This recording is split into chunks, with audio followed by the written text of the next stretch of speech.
Innocent Black mother detained by cops in front of her child. And we have video. What the heck? What did I do? What the actual heck? What did I do? I'm asking you, what did I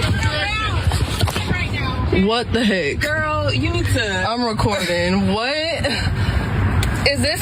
We have a kid in the car. I have a baby in the car. That's fine. Listen to me. Okay? Put your gun down. What did I do? But what did I do? Back here. I'm not arguing with you. But why am I being stopped? Put your hands up and walk back here. What the heck is going on?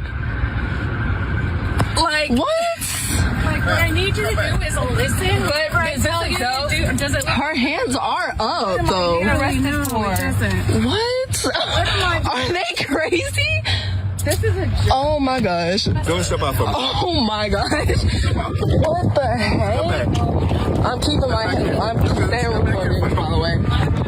What the heck is going on? What? Baby in the car, by the way. What is going on? Okay. Wait, hold up. No, you're good. What?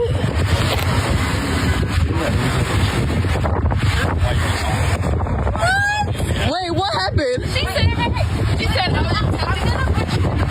Attempted what? We just went. Where were you guys coming from? Wait, we just came back from the house just now. There you have it. And don't let the nervous giggles fool you. Anytime law enforcement and Blackness intersect, there's palpable fear. Kathleen Booker, Houston area mother, unexpectedly detained during a traffic stop April 3rd while her young children watched from the car. She was falsely accused of robbery despite having a different car and not at all resembling the suspect. Only the finest. She wrote on Instagram, I usually keep the hard things I go through to myself because I'm a very private person and a Black woman in America. I added that. But after sitting with this for a week, I decided to share. What happened to me while I had my stepdaughter and toddler in the car shook me. And even though I wasn't physically harmed, the mental impact is real. My vehicle, quote, matched the description of one involved in a robbery at a gas station, but the details didn't even line up. Different vehicle type, different race, different gender, and still I was detained. I have a clean record, and if this is what I experience, I can only imagine what others go through every single day.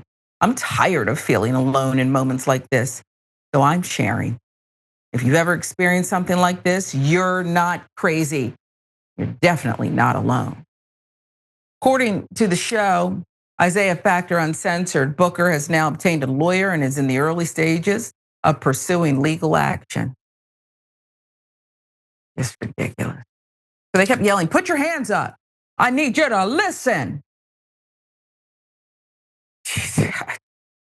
What do you say? What do you do?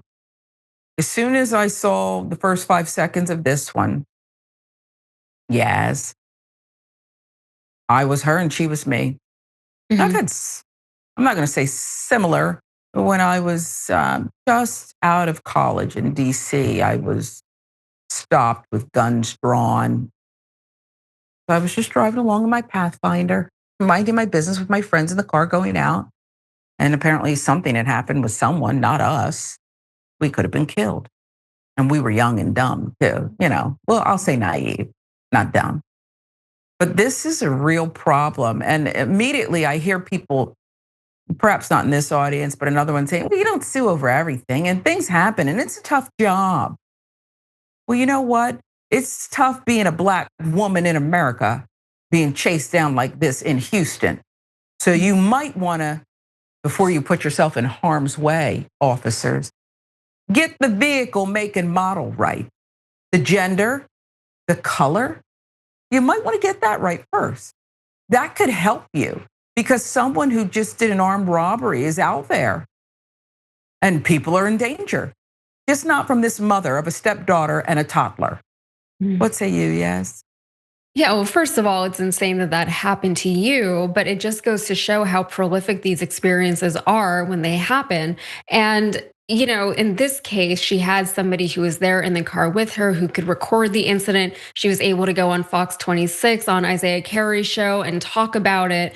But if things had gone another way, she might not have been here to be able to talk about this incident. And I'm glad that she's getting the publicity for this. This incident happened, I believe, just outside of Houston on the west side in Fort Bend County over in Fulshire. So this is the Fulshire PD who did this, not Houston PD. Not that it matters though, because like in general, when we're talking about cops, right? This is why a lot of people do not respect the cops, right? And when I say a lot of people, maybe I'm included in that, because like, how do you get all this wrong? How do you get so many things wrong and then arrest somebody, put her through all kinds of trauma, get all kinds of bad press now for your police department and for the city of Houston for that matter. And somehow people are expected to have more compassion for the cops who made a mistake than for the woman who was victimized by these incompetent cops, right? And there was, how many of them were in that video, Sharon? Like 3 or 4 Right. cops were there trying to apprehend this woman. She's asking, what did I do? And they can't even like give her, like, have the decency to just say, we believe that you're a suspect in a robbery and we need you, blah, blah, blah. They didn't even say that much. Right. And like they couldn't say anything. They're giving her no information. They have guns drawn at her. They're telling her, you better comply. They're handcuffing her. And all the while they're telling her, like, stop asking questions. Put your hands up. Her hands were already up.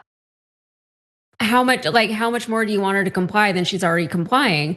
And all through this woman who is a mother who has her child in the car is remarkably calm from what, like, I think most people would be. I would be freaking out if I was in that situation. I wouldn't be my best self. I wouldn't be able to necessarily hold my composure when all of this is happening around me while my child is in the car, especially.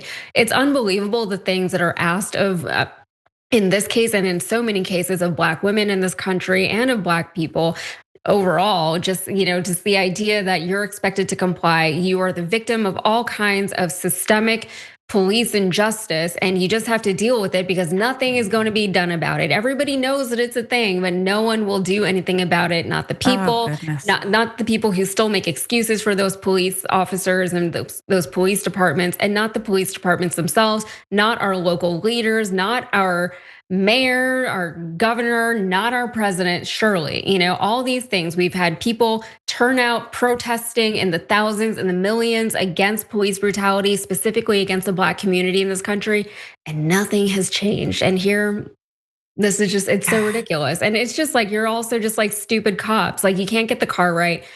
She's a Black woman, and this person who did a robbery was not a Black woman. Like, I don't know. It's the group think for me. Okay, and we can start there. You're right. All of them in unison, just marching forward. None of them notice that might not be the right car, the right color, the right gender. Sick. But I just fought back an emotional pivot when you said, and nothing's gonna be done about it. Because it's true. Yeah. It almost made me had to fight it because I could get emotional, and then I said, don't. But it's true. I mean, you don't really care about to be us. wrong. Yeah, I would love to be wrong, but Michael Jackson wrote a song about it. You don't really a few care songs about it, actually. Yeah, he wrote a few songs. Yeah. Wait, which one were you referring to? They don't really care about us. Yeah. Okay. I've been listening to that song a lot lately, actually. So yeah, it just feels relevant. It just feels very, very timely. And he wrote that in the 90s, in the mid 90s. So, that's how much nothing will be done. So you are expected to be perfect. And if you dare have a moment, you're still wrong. Yeah. We'll continue bringing you those stories, telling the truth.